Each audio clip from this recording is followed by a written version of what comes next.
Henry? Henry Appel? National Security Council. Hi, All right. I'm James O'Keefe, investigative reporter and muckraker.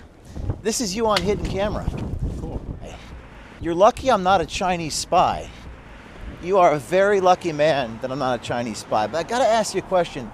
What the hell is the guy who's an advisor to the National Security Council doing, spilling the quote tea to an undercover journalist? Well, here's the tea. Joe Biden is like dead. We're trying to fund it. What type of national security operation you boys running in the United States government? And you used to be a spy. For a while, I thought I was going to be a spy. You thought what? I thought I was going to be a spy. And I did that for a little while. What type of spy are you? So where are you going? So we're here in Washington with the spy who works for the United States government, who's, quote, spilling the tea. Now, this is you talking about Biden being, quote, dead. Joe Biden is like dead. He can't say a sentence. These are your words.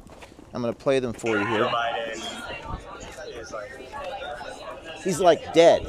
You also tell an anecdote where you're on the phone with the president. He didn't even know that the guy that he was asking for was right next to him.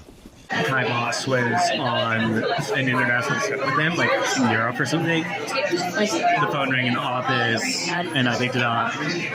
And I was like, "Oh, Mr. President, it's Henry." He was like, "He's safe there." He's like, "No, he's traveling with you. He's on the same trip that you are." And you work for the National Security Council as an advisor, and you're saying all these things to a rando. What if that random person was a Chinese spy? Is that what they teach you in intel school? What do you feel like? You're about to be famous.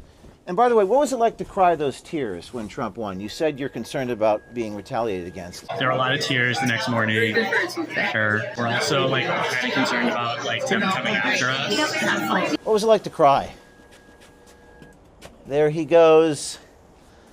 The spy who shagged me. No, the spy that works for the Biden administration. Running away, not saying a word. He's very concerned. People who are intelligence people don't want to be famous. So we just confronted the spy who works as an advisor to the National Security Council for Biden. He ran away into this place here. We asked him about the tears he was feeling and the trauma that he was feeling as a deep state official after Trump's victory. Perhaps he should be concerned because he works for the National Security Council and he's giving away all the secrets to a stranger here on the streets of Washington, D.C. Hello, ma'am. Yes. And then she runs away. People like to stare at us when we do this. We are behind enemy lines in the nation's capital, and the trauma that they feel, maybe they should come after these people for spilling secrets and being horrible at their jobs as spies. That's about the worst espionage ever if you're going to be telling people about what's happening inside the White House. Reporting from Washington, D.C., this is James O'Keefe with OMG.